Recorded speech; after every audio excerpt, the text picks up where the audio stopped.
हाँ जी।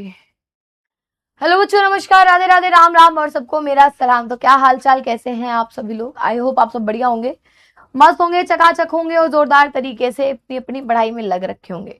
भाई माफी चाहूंगी, संडे तुम लोगों का खराब कर रही हूँ, लेकिन बीच में मेरी क्लास कैंसिल हो गई थी, जिसकी वजह से मुझे काफी बच्चों ने बोला कि मैम आपने क्लास कैंसिल कर दी, मैम आपने क्लास कैंसिल कर दी। तो भाई अगर मैंने कैंसिल की है तो मैं उसको फुलफिल भी करूंगी, है ना।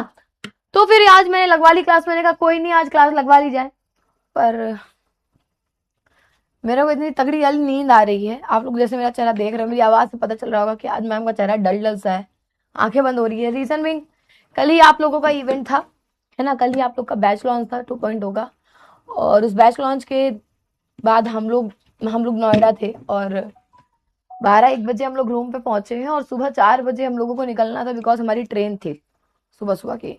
तो हम लोग पूरी रात सोए नहीं, मैं तो पूरी रात नहीं सोई। सुबह उठ के हम लोग ट्रेन में बैठे, मैं 1 बजे यहाँ आ गई प्रयागराज, और तब से मैं बैठी वेट कर रही थी क्लास का। तो अभी मेरी आंखें नहीं खुल रही हैं फिलहाल। कोई नहीं, कमेंट रुका क्यों हुआ है भाई? कमेंट रुका हुआ है, कमेंट देखो।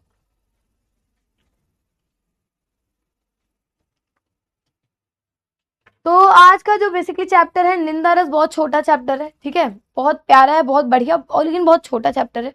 हरिशंकर परसाई जी द्वारा लिखा गया है। हरिशंकर परसाई जी को एक आलोचनाकार बोला जाता है, ठीक है। इनको क्या बोला जाता है बेटा? इनको आलोचनाकार बोला जाता है। दीदी आप रेस्ट करो। अरे तुम जीने दोगे? उस दिन से आफत कर दी है कि मैम क्लास कैंसिल करा दिए हो आप। हम कल लाओ बात कर लेते हैं भाई, तो देखते हैं, लगवा लेते हैं। क्लास लगवाने में क्या जा रहा है ना।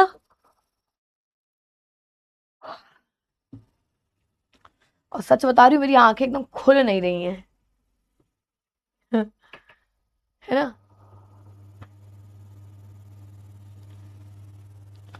तो हरिशंकर परसाई जी द्वारा लिखा गया ये जो है बहुत प्यारा है, ठीक है। तो सबसे पहले हमारा छोटा सा मोटिवेशन कि हर दिन की छोटी छोटी मेहनत ही एक दिन बड़े सपनों को सच्चाई में बदल देती है और जिंदगी को सफल बनाती है। ये चीज हमेशा याद रखना। आज की इस क्लास में हम लोग लेखक का संक्षिप्त परिचय पढ़ लेंगे, निंदा रस चैप्टर पढ़ लेंगे, और प्रश्न उत्तर भी हम लोग डिस्कस कर लेंगे, ठीक है। चलो तो शुरुआत करते हैं सबसे पहले हरिशंकर परसाई जी के जन्म को लेकर। तो इनका जो जन्म हुआ था बेटा 22 अगस्त सन 1924 ईस्वी में हुआ था। कब हुआ था? 22 अगस्त सन 1924 ईस्वी में, ठीक है। जन्म स्थान की बात करें तो जमानी होशंगाबाद मध्य प्रदेश में हुआ है। होशंगाबाद आप लोगों ने सुना होगा, एमपी में, ठीक है, वहां हुआ था। संपादन की अगर बात करते हैं, इन्होंने कौन कौन सी संपादित की है पत्रिकाएं? तो वसुधा नामक इन्होंने मासिक पत्रिका संपादित की, ठीक है। लेखन विधा उनकी व्यंग्य थी, व्यंग्यात्मक थे वो, आलोचना लिखा करते थे, व्यंग्य लिखा करते थे। भाषा उनकी बड़ी ही सरल थी, प्रभावमयी थी, खड़ी बोली थी, ठीक है। तो ये हमारे हरिशंकर परसाई जी हैं। आगे अगर हम लोग बात करते हैं, शैली व्यंग्यात्मक थी, आत्मरक थी। प्रमुख रचनाएं अगर देखो तो सदाचार का तावीज, रानी नागफनी की कहानी, जैसे उनके दिन फिरे, ये इनकी प्रमुख रचनाओं के अंतर्गत आता है, ठीक है। हम्म, ये इनकी ना प्रमुख रचनाओं के अंतर्गत आता है। मृत्यु इनकी बेटा 10 अगस्त सन 1995 ईस्वी में हुई थी। इनकी मृत्यु कब हुई थी? 10 अगस्त सन 1995 में। फिर उसके बाद इनके बारे में बताया गया कि कलकत्ता के ललित कला महाविद्यालय में सन 1960 में डिप्लोमा किया। अध्यापन कार्य में ये कुशल थे, किंतु आस्था के विपरीत अपने बातों का अध्यापन इनको यदा कदा खटक जाती थी। मतलब इनको कहीं कहीं कुछ ना कोई बात पर अजीब लगती थी। होता है भाई, देखो जब अगर आप समाज में खड़े हो, ठीक है, आप समाज में खड़े हो, आपके सामने ना कई टॉपिक पे बात हो रही है, जब आपके समाज में खड़े हो और कई टॉपिक पे बात हो रही है, होता है, तो कभी कभी क्या होता है कि आप उन बातों में आपको कुछ पॉइंट्स ऐसे होते हैं जो आपको समझ नहीं आते, आपको वो पॉइंट गलत लगते हैं, तो आप कब हंस के उसको टोक दोगे या किसी तरीके से टोक दोगे, नहीं भैया ऐसे नहीं सही, ये चीज गलत बोल रहे हो आप। तो यही चीज इनके अंदर थी कि ये सब चीज में तो ठीक थे, पर कभी कभी इनको कुछ पॉइंट्स गलत लगते थे, तो ये इनको व्यंग्य के रूप में उसको बोलते थे, ठीक है। 1922 लिखा, परेशान मत होइए गुरु माता, क्लास मत कैंसिल किया करो। आप देखो, क्लास मत कैंसिल किया करो, इसीलिए तो आज क्लास ले रही हूँ भाई। मैंने एक ही क्लास कैंसिल की है मैम, आप क्लास कैंसिल करती रहती हो। मैंने कब कैंसिल की है? हमारी क्लास वेडनेसडे को जानी थी, राइट, ठीक है। वेडनेसडे को हमारी क्लास जानी थी, कुछ रीजन था, क्लास नहीं ले पाई।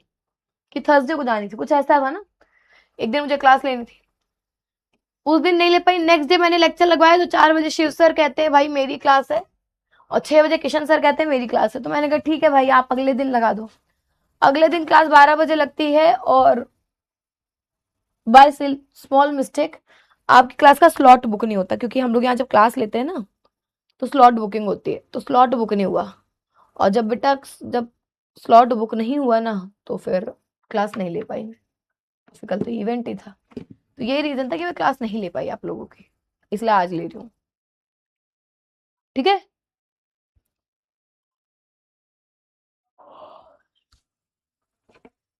भाई मैंने क्लास कैंसिल नहीं की, ये मत कहो।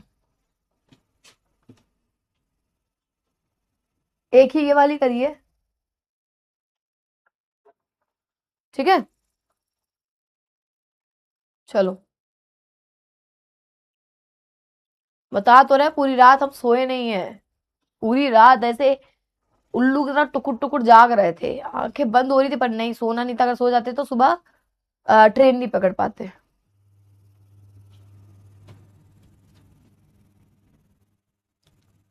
ठीक है, चलो।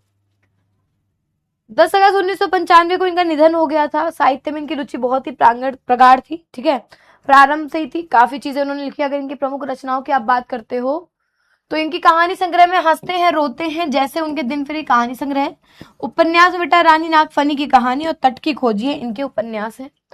निबंध संग्रह की अगर हम लोग बात करते हैं तो तब की बात और थी। निबंध संग्रह कौन कौन सा है? तब की बात और थी, भूत के पांव पीछे, बेईमान की परत, पगडंडियों का जमाना, सदाचार की ताबीज, शिकायत मुझे भी है और अंत में। ये इनके निबंध संग्रह है। कहीं ना कहीं ये आपके हेल्पफुल होने वाले हैं हिंदी साहित्य के जो 10 नंबर के क्वेश्चन आते हैं उसमें पूछा जाता है कि ये निबंध संग्रह किसका है। ठीक है, ठीक है, चलो।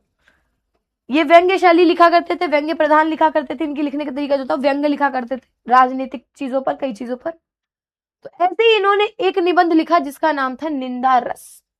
निंदा रस बहुत प्यारा है। आप किस किस बच्चे ने पढ़ा ये बताओ, किस किस बच्चे ने पढ़ा है? मैम बिना जोश से क्लास मत लिया करिए, काहे भैया हैं?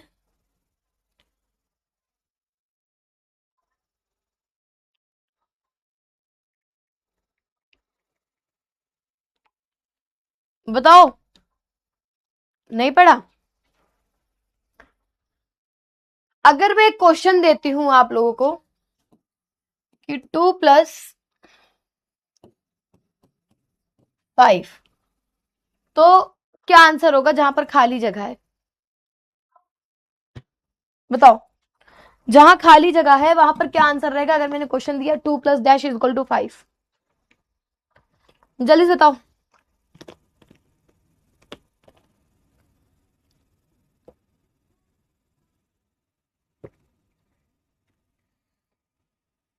तीन,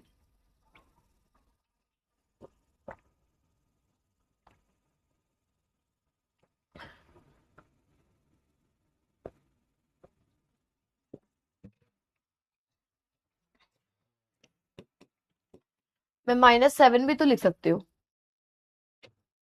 हाँ,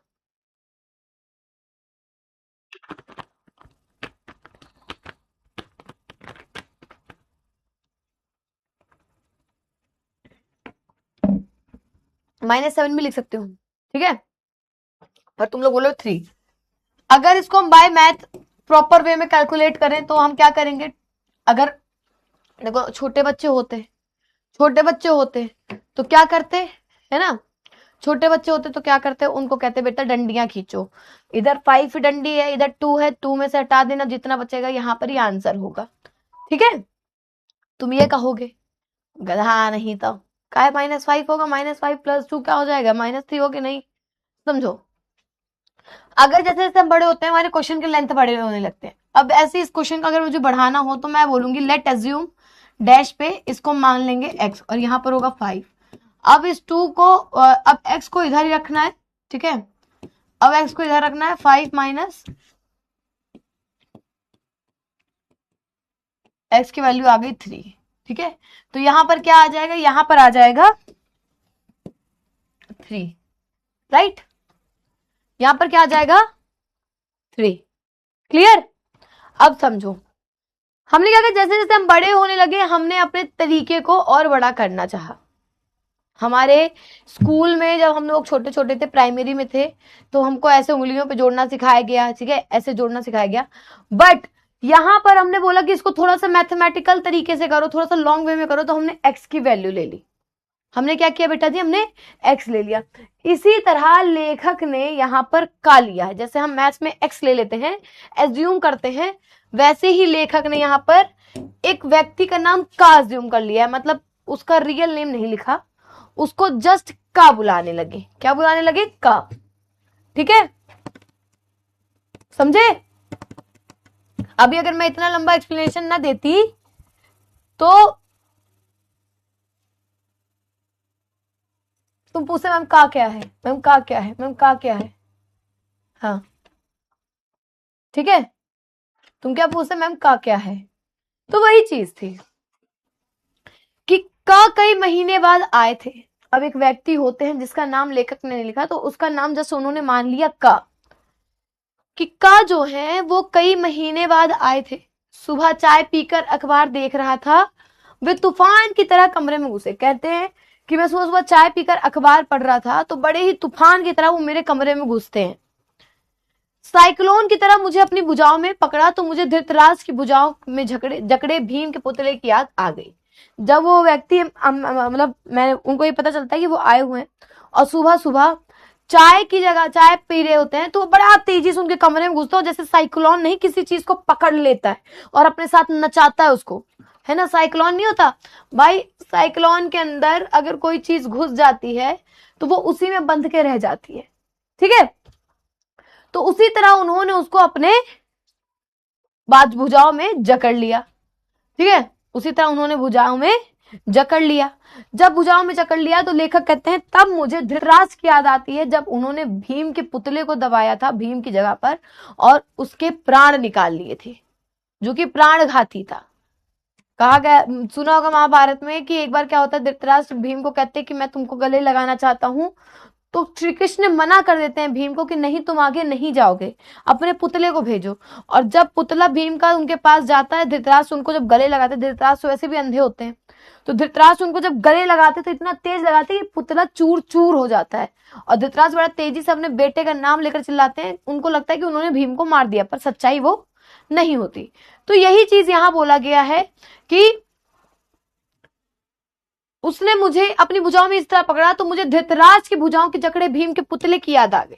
यह धृतराष्ट्र की ही जकड़ थी। अंधे धृतराष्ट्र ने टटोलते हुए पूछा, कहाँ है भीम, आ बेटा तुझे कलेजे से लगा लूं। और जब भीम का पुतला उनकी पकड़ में आ गया तो उन्होंने प्राणघाती स्नेह से उसे जकड़कर चूर कर डाला, तो उस पुतले को चूर कर दिया था। तो उनको भी उसी की याद आ गई। मतलब कहीं ना कहीं वो व्यक्ति खतरनाक था, घातक था लेखक के लिए। ठीक है, चलो आगे,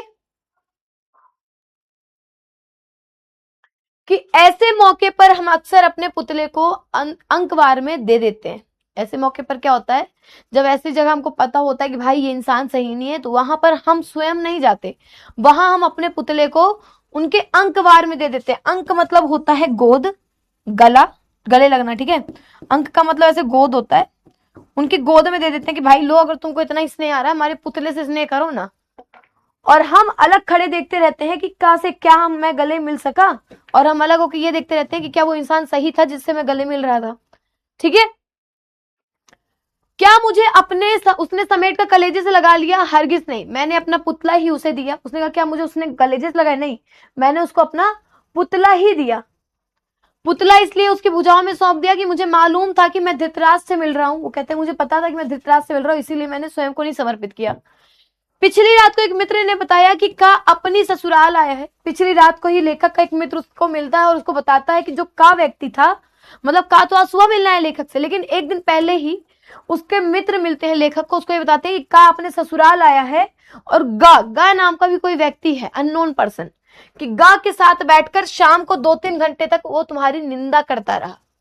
जो का व्यक्ति आज सुबह उससे मिलने आ रहा था, लेखक से मिलने आया था जो का व्यक्ति, एक दिन पहले ही उसके मित्र, उस लेखक के मित्र ने बताया था कि यही व्यक्ति अपने ससुराल आया और किसी गा नाम के व्यक्ति के साथ बैठकर शाम के 2-3 घंटे तक क्या किया था, तुम्हारी बुराइयां कर रहा था। ठीक है। इस सूचना के बाद जब आज सवेरे वह मेरे गले लगा तो मैंने शरीर से अपने मन को चुपचाप खिसका दिया और निस्संदेह कटीली देह उसकी बाहों में छोड़ दिया। अब जब लेखक को पता चल गया कि भाई ये जो मेरे को खुशी दिखा रहा है ऐसा कुछ नहीं था, ये मेरी बुराइयां कर रहा था, तो जब सुबह वो उसके पास आया तो उन्हें अपने शरीर की आत्मा को निकाल दिया और उसके सामने सिर्फ एक धड़ खड़ा कर दिया जिसमें वो अपना घातक प्रहार कर सकता है। ठीक है। भावना के अगर कांटे होते, जो इच्छाएं होती हैं, इमोशंस होते हैं, अगर उसके अंदर कांटे होते तो उसे मालूम होता कि वह नागफनी को कलेजे से चिपटाए है। उसको ये पता होता ना कि भाई सामने नागफनी का पौधा है जो हमें नुकसान कर सकता है, उसको कलेजे से लगा रखा है। छल का धृतराष्ट्र जब आलिंगन करे तो पुतला ही आगे बढ़ाना चाहिए। जब छल रूपी धृतराष्ट्र आपको गले लगाए, आलिंगन मतलब होता है गले लगाए, तो सदैव पुतले को आगे बढ़ाना चाहिए, स्वयं को पूर्ण रूप से समर्पित नहीं करना चाहिए। मैं बेटा आज इसका नॉर्मली एक्सप्लेनेशन कर देती हूँ, नेक्स्ट क्लास में इसको डिटेल में फिर से पढ़ा दूंगी मैं विथ फुल ऑफ जोश। ठीक है। पर वह मेरा दोस्त अभिनय में पूरा है। वो कहने लगा कि पर मेरा वो जो दोस्त का था ना भाई, उसको क्या एक्टिंग आती थी, 1 नंबर की एक्टिंग आती थी। ठीक है। वो कहते हैं कि जो मेरा वो दोस्त था वो इतनी अच्छी एक्टिंग करता था, उसके आंसू भर नहीं आए, उसके आंख में आंसू नहीं आए, ऐसे आ मोर भैया हो, आए मोर करेजा, हम तुम्हारे बिना कैसे राहत रहे, हम जानी थी, मतलब ऐसी गंदी वाली वो एक्टिंग कर रहा था, बस आंसू नहीं निकले। बाकी मिलने की खुशी तो वो ऐसे प्रकट हो रहा था, लग रहा था जैसे जन्मों जन्म से वो मिलना चाह रहा हो। ठीक है। उसके आंसू भर नहीं आए, बाकी मिलन के हर्षोल्लास मतलब खुशी के सब चिन्ह प्रकट हो गए। वह गहरी आत्मीयता की जकड़ नयनों से छलकता हुआ असीम स्नेह, मतलब इतना ज्यादा प्रेम दिखा रहा था, आंखों से वो इतना ज्यादा प्यार दिखा रहा था। वह स्नेह सिक्त वाणी मतलब प्यार में डूबी हुई जो उसकी बातें थी, वो ऐसा लग रहा था मानो हमरे बिना मरे आए जाते रहे अभी तक, हमका पाएंगे, निग्ध पाएंगे। ठीक है। बस आंसू भर नहीं आए, इतनी अच्छी एक्टिंग कर रहा था वो। बोला अभी सुबह की गाड़ी से उतरा और एकदम तुमसे मिलने चला है। देखो कितना बड़ा झूठा था, कितना बड़ा झूठा था। कहने लगा कि भाई अभी सुबह की गाड़ी से उतरा और सीधा तुमसे मिलने चला आया हूं। जैसे आत्मा का एक खंड दूसरे खंड से मिलने को आतुर रहता है, मैं वैसे ही तुमसे मिलने आया। जैसे अगर दिल का, हमारी आत्मा का एक टुकड़ा तुम्हारे पास एक हमारे पास हो, अब हमारी आत्मा व्याकुल हो रही है अपने दूसरे टुकड़े से मिलने के लिए, वैसे जैसे उतरे वैसे ही हम आ गए। आते ही झूठ बोला कमबख्त, इतना बड़ा कमीना इंसान कि आते ही झूठ बोल दिया कि हम तो आज सुबह की गाड़ी में आए, पर आया कब था, वो एक दिन पहले आया था। ठीक है। कल का आया है यह मुझे मेरा मित्र बता गया था, इस झूठ में मेरी कोई प्रयोजन शायद उसका ना रहा हो, मतलब ये झूठ बताने की उसने कोई ऐसी बातें ना सोच के रखी रही होगी कि भाई उसको मैं झूठ बोलूंगा, शायद उसने ऐसे ही बोल दिया कि हाँ हाँ मैं सुबह आया हूँ। कुछ लोग बड़े निर्दोष मिथ्यावादी होते, कुछ लोग ना बड़े निर्दोष होते झूठ बोलने में, मतलब वो झूठ बोलेंगे लेकिन निर्दोष होते, उनकी कोई गलती नहीं है भाई, वो अपनी आदतों से मजबूर है, उनकी आदत ही होती है झूठ बोलने की। वे आदतन प्रकृति के वशीभूत झूठ बोलते हैं, मतलब उनकी आदत होती है, उनका नेचर ही वैसा होता है झूठ बोलने का। उनको लगता है हम झूठ बोल दिया, हमने कोई पाप नहीं किया है। उनके मुख में निष्प्रयास निष्प्रयोजन झूठ ही निकलता है। उनके मुंह से बिना किसी प्रयास के, बिना किसी तैयारी के सिर्फ क्या निकलता है, सिर्फ और सिर्फ झूठ निकलता है। मतलब वो माइंडसेट बना के बैठे। मेरे एक रिश्तेदार ऐसे, कहते मेरे एक रिश्तेदार ऐसे, वे अगर बंबई जा रहे हैं और उनसे पूछे तो वे कहेंगे कि कलकत्ता जा रहा हूं। भाई कई लोग ऐसे होते हैं कि जाना कहीं और होता, बताते कहीं और है। उनको मुंबई जाना तो क्या बताते थे, वो कहते थे भाई हम कलकत्ता जा रहे हैं। ठीक बात उनके मुख से निकलती ही नहीं थी, कभी सच बताते नहीं थे। का भी बड़ा निर्दोष था, जो का व्यक्ति आया वो भी बड़ा निर्दोष था। सार स्वाभाविक मिथ्यावादी, जैसा उसका स्वभाव था वैसा ही वो झूठा पक्का वाला। ठीक है। वह बैठा कब आए कैसे हो वगैरह के बाद उसने गा की निंदा आरंभ कर दी। वो आया मेरे पास, बैठा कब आए कैसे हो हालचाल पूछा, और फिर बेटा उसने शुरू किया अपना असली खेला। उसने गा की बुराई करनी शुरू कर दी, निंदा करना शुरू कर दिया, जिससे खुद वो एक दिन पहले लेखक की बुराई करके आया था रात में पक्का वाली। मिथ्यावादी मतलब होता है बेटा झूठ जो बोलता हो, मिथ्या का मतलब होता है झूठ, और वादी मतलब जो सदैव उस पर चलता हो। ठीक है। तो अब उसने गा की निंदा करनी शुरू करी। मनुष्य के लिए जो भी कर्म जघन्य है वह गा पर आरोपित करने उसने ऐसे गाढ़े काले तारकोल में उसकी तस्वीर खींची कि मैं ये सोचकर कांप उठा कि ऐसे ही काली तस्वीर मेरी गा के सामने इसने कल शाम को खींची होगी। भाई वो गा की इस तरीके से बुराई करने लगा, ठीक है, वो गा की इस तरीके से बुराई करने लगा कि एक साधारण इंसान के लिए कोई कार्य करना जो सबसे बड़ा अपराध है, जघन्य मतलब जो सबसे ज्यादा कठिन है, जो सबसे ज्यादा गलत है, वो अपराध उसने गा के ऊपर लगाने शुरू किए और ऐसे काले रंग से उसकी झूठी उसकी निंदा करनी शुरू करी। कहने लगा कि भाई ऐसा लग रहा था जैसे एकदम गाढ़े तारकोल होता ना, काला रंग का, तामर का देखते होगे तारकोल, ऐसे काले रंग से उसकी वो तस्वीर बनानी उसने मेरे सामने शुरू की। तो लेखक सोचकर कांपने लगा कि जैसे आज ये इतनी बुराई मेरे कर रहा है तो कल भाई मेरी इसने कितनी न की होगी उसके सामने, ठीक है। सुबह की बातचीत में गा प्रमुख का विषय था। भाई सुबह जो बातचीत हुई इसमें गा की ही बुराइयां चल रही थी। फिर तो जिस परिचित की बात निकल आती उसी को 4-6 वाक्यों में धाराशायी करके वह बढ़ लेता।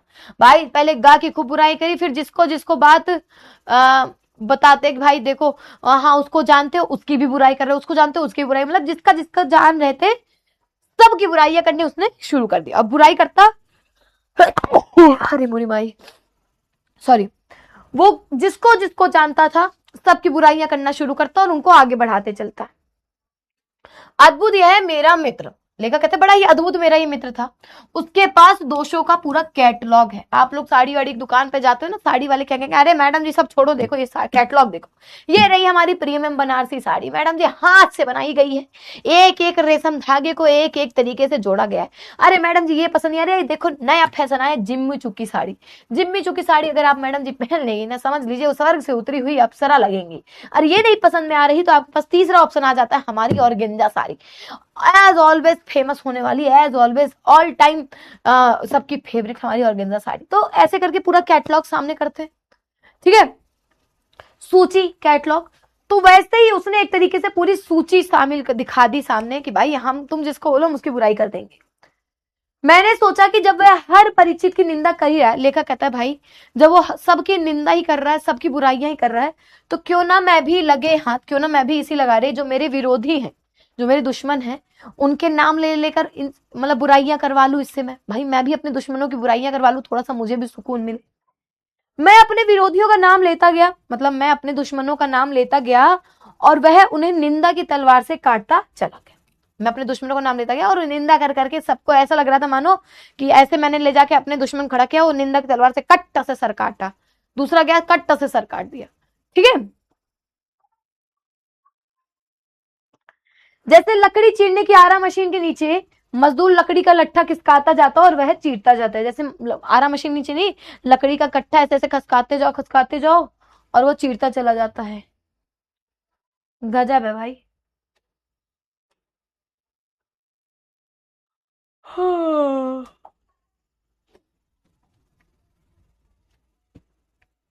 ठीक, चलो आगे चलते हैं।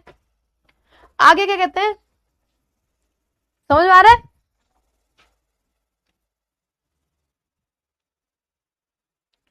क्या बैन हो गया भाई?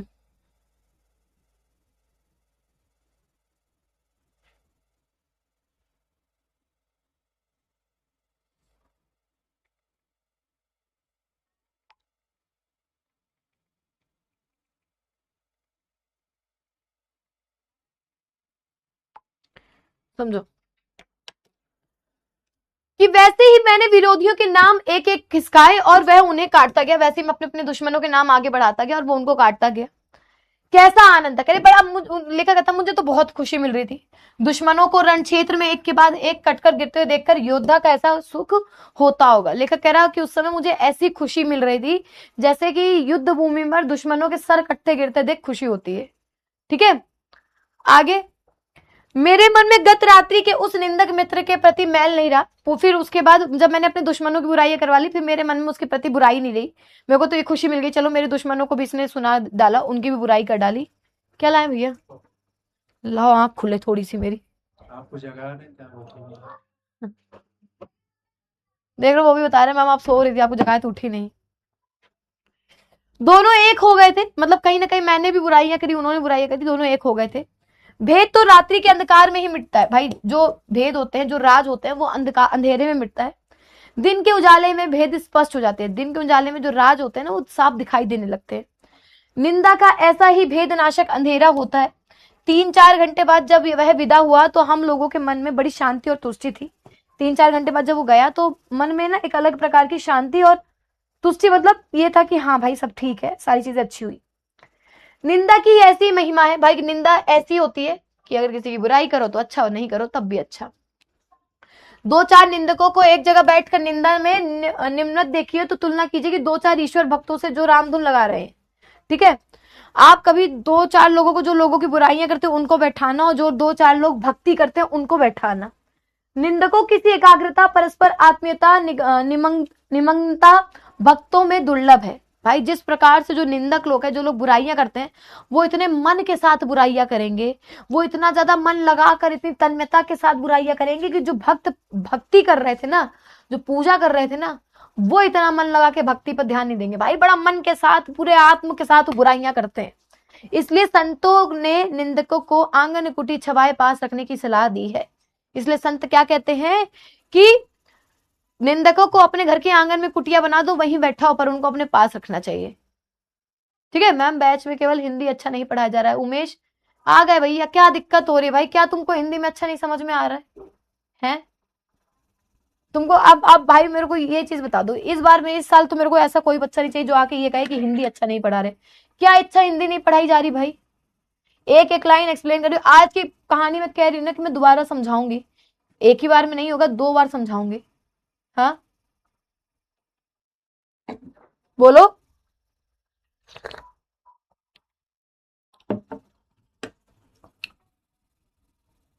बेटा उमेश, तुम्हारी तबीयत खराब हो जाए, तुम कुछ नहीं करोगे, ठीक है? मैं आज अच्छी नहीं लग रही क्योंकि मैंने कुछ लगाया नहीं भाई। मैं सो के उठ, मैं बता तो रही हूँ, मैं जिस तरह की नींद से आई हूँ ना। मैं एक बात बताओ, सिंपल सी चीज है बेटा, आपकी, ठीक है, तबीयत खराब है, आप क्या करोगे? जैसे आज आपकी क्लास होनी है, हिंदी की है, कई क्लासेस हैं, ठीक है? आप क्या करोगे? आप फोन बंद करोगे और सो जाओगे, ठीक है? आप क्या करोगे? फोन बंद करोगे और सो जाओगे। सिर्फ आपकी एक क्लास का नुकसान हुआ। हमको पता है, आप लोग को लगता है कि हम लोग क्लास कैंसिल करवा दिए, बहुत इजी, अरे मैम ने तो क्लास कैंसिल करवा दिया, ठीक है, मैम का क्या है, ठीक है?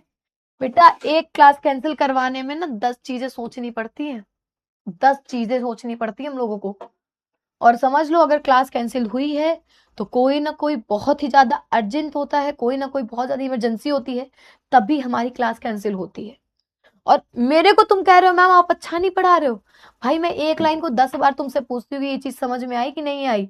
ये चैप्टर में इसलिए नहीं, देखो तुम लोग को भी समझना चाहिए बच्चे, अगर मेरी जगह पर आप होते ना, पूरी रात 1 मिनट बिना लेटे, 1 मिनट बिना आग बंद किए जगते, और फिर सुबह 4 बजे आप नोएडा से नई दिल्ली जाओ, नई दिल्ली से आप ट्रेन पकड़ो, वो भी वंदे भारत, स्लीपर ट्रेन भी नहीं है, बैठ के आने वाली ट्रेन जिसमें आप ना चलो ना फालतू चल सकते हो ना लेट सकते हो। वहां से आप 12 बजे आओ प्रयागराज, और प्रयागराज आने के बाद आप अपने घर जाने की बजाय, इंसान क्या चाहता है, इतना लंबा ट्रेवल करके आए, पूरी रात जगह अपने घर जाके सोना चाहता है, और घर जाने के बजाय आप यहाँ आओ ऑफिस, यहाँ बैठो और कोशिश करो कि आप पढ़ा लो। तो कोई नहीं कर सकता बेटा, समझे? आप कभी हम लोगों की जगह एक दिन रखोगे ना, तब समझ में आएगा कि चीजें कैसे होती हैं।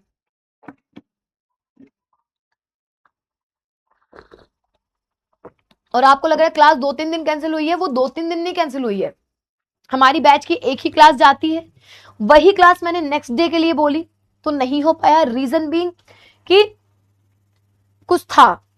फिर उसको मैंने नेक्स्ट डे के लिए बोला तो उसमें 4 बजे मेरी क्लास लग रही थी, 4 बजे किशन सर की क्लास थी। अब किशन सर की क्लास अगर हटाई जाती है तो मेरी क्लासेस हिंदी और इंग्लिश मीडियम दोनों पे साथ में जाती है, ठीक है?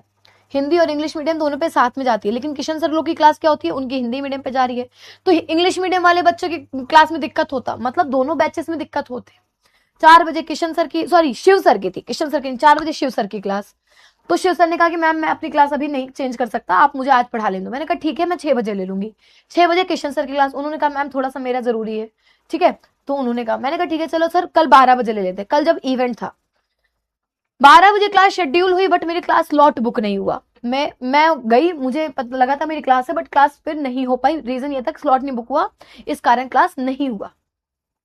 ठीक है, फिर उसके बाद इवेंट ही था शाम को, और आज मैं क्लास ले रही हूँ। तो बेटा वो वही एक क्लास थी जो रिशेड्यूल होते होते आज लगवाई गई है। मैंने 2-3 क्लास कभी कैंसिल नहीं करी है, समझे। मैम लिखकर पढ़ाया करो बेटा, हिंदी ऑलरेडी आपकी लिखी हुई है। अगर अब आप बोलोगे मैम बैठकर का मतलब बताओ, तो तुम लोग ना निहायती गधे हो, क्योंकि आप 12th क्लास में आ गए हो, और 12th क्लास में आने के बाद अगर आपको छोटे छोटे आसान शब्दों का मतलब भी नहीं आ रहा है ना, तो आपको कुछ नहीं आता। इसका मतलब आपने कुछ पढ़ा ही नहीं है। ठीक है, कुछ चीजें अपने से भी बुद्धि लगा के पढ़ी जाती है, समझे बच्चा।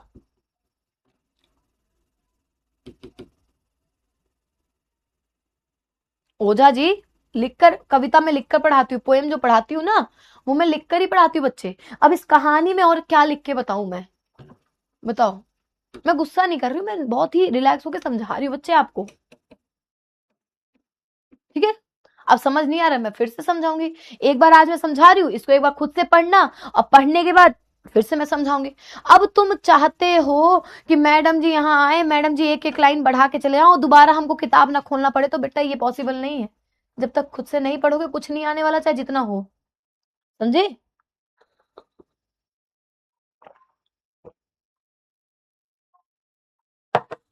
निंदा का मतलब, निंदा का मतलब बनाने से पहले एक चैप्टर का नाम मैं तुमको बताती हूँ, ईर्ष्या तू न गई मेरे मन से। कौन सी क्लास में था? ईर्ष्या तू न गई मेरे मन से कौन सी क्लास में था?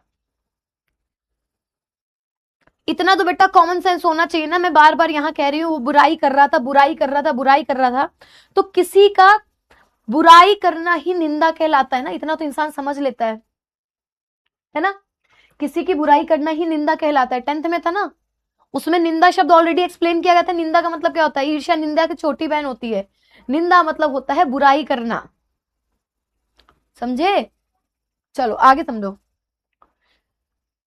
उन्होंने कहा कि एक जगह 2-3 निंदकों को बैठा दो, एक जगह 2-3 भक्तों को बैठा दो। भक्त बेचारे कमजोर पड़ जाएंगे भक्ति करते करते, पर निंदक जो होंगे वो नहीं थकेंगे बुराइयां करते करते। इसलिए संतों ने कहा कि निंदकों को हमेशा अपने पास में रखो, हो सके तो अपने आंगन में ही उनके लिए कुटिया बनवा दो।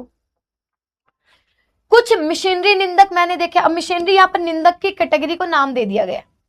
उनका किसी से बैर नहीं, कोई द्वेष नहीं भाई। उनका किसी से ना दुश्मन होती है, ना कोई उनका किसी से दुश्मनी होती है, ना किसी से उनको वो होता है, दिक्कत होती है। ठीक है, वे किसी का बुरा नहीं सोचते। उनका कोई ऐसा मतलब नहीं होता किसी का बुरा सोचे, पर 24 घंटे वे निंदा कर्म में बहुत ही पवित्र भाव के साथ लगे रहते हैं। पर उनकी आदत, उनका स्वभाव कि 24 घंटे वो किसी न किसी की बुराई में लगे रहते हैं। उनका कोई मतलब नहीं ना है कि उनसे कोई दुश्मनी है, बस उनको बुराई करना है।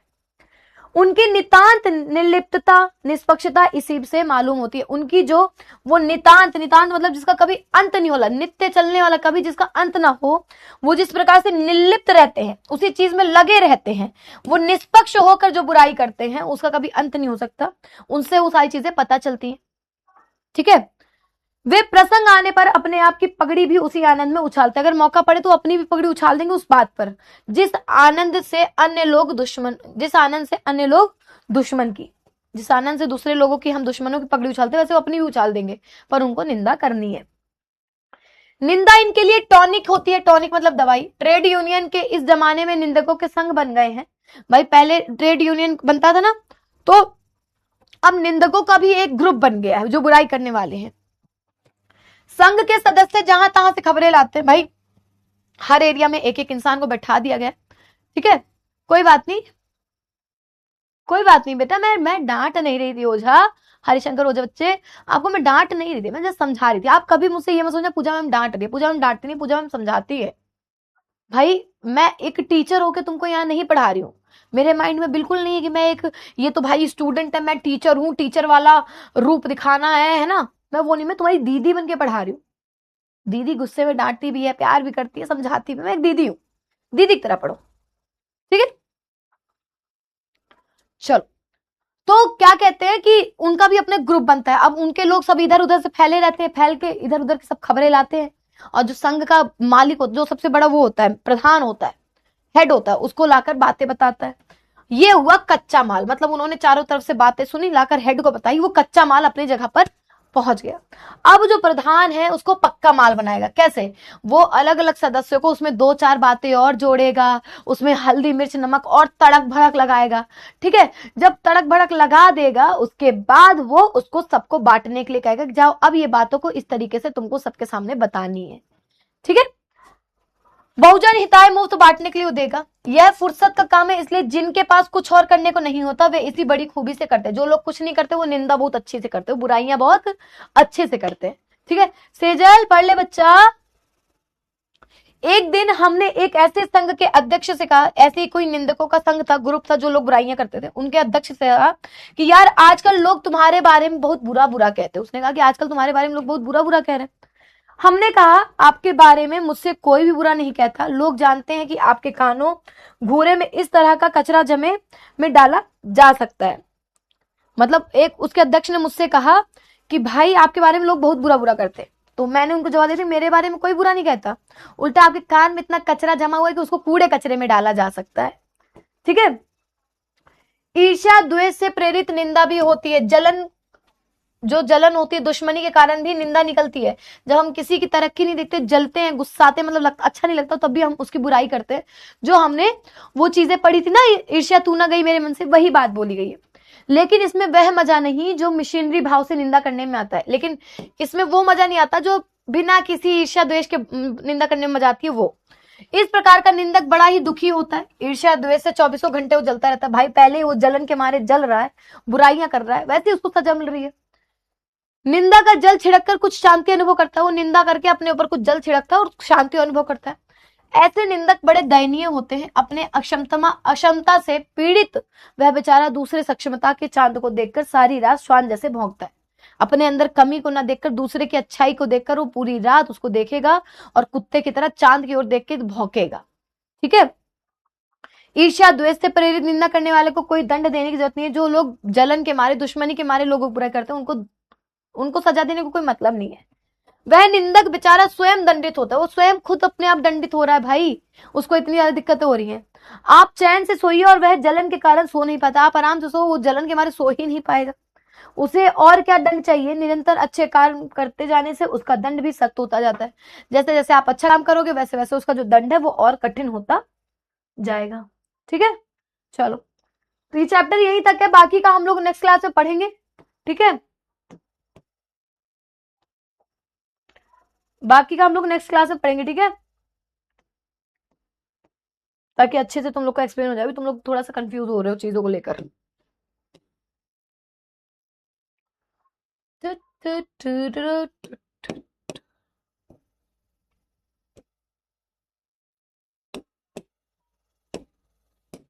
ठीक है,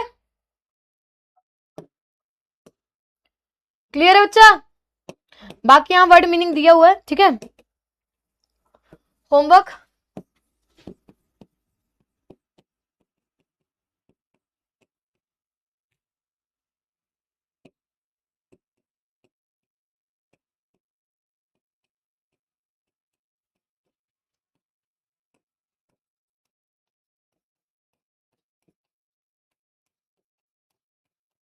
ठीक है, हाँ बाकी है, अभी बाकी है। नेक्स्ट क्वेश्चन में, सॉरी नेक्स्ट क्लास में हम पूरा चैप्टर फिर से पढ़ेंगे, क्योंकि तुम लोग का मन नहीं लग रहा, बार बार कह रहे हो मैम समझ नहीं आ रहा, ये नहीं हो रहा है। तो इससे अच्छा जब मेरा दिमाग थोड़ा सा शांत हो जाएगा ना, थोड़ा सा मैं अपने होश में आ जाऊंगी, मेरा जो सर पकड़े हुए ना वो ठीक हो जाए, तब मैं पढ़ाऊं, है ना। एक पार्ट वैसे भी मुझको पढ़ाना था, तो आधा पढ़ा दिया, आधा उसमें पढ़ा देंगे। किसी को तकलीफ है इसमें, कोई दिक्कत?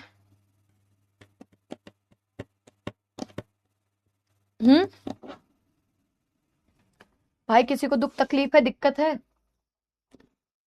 नहीं है?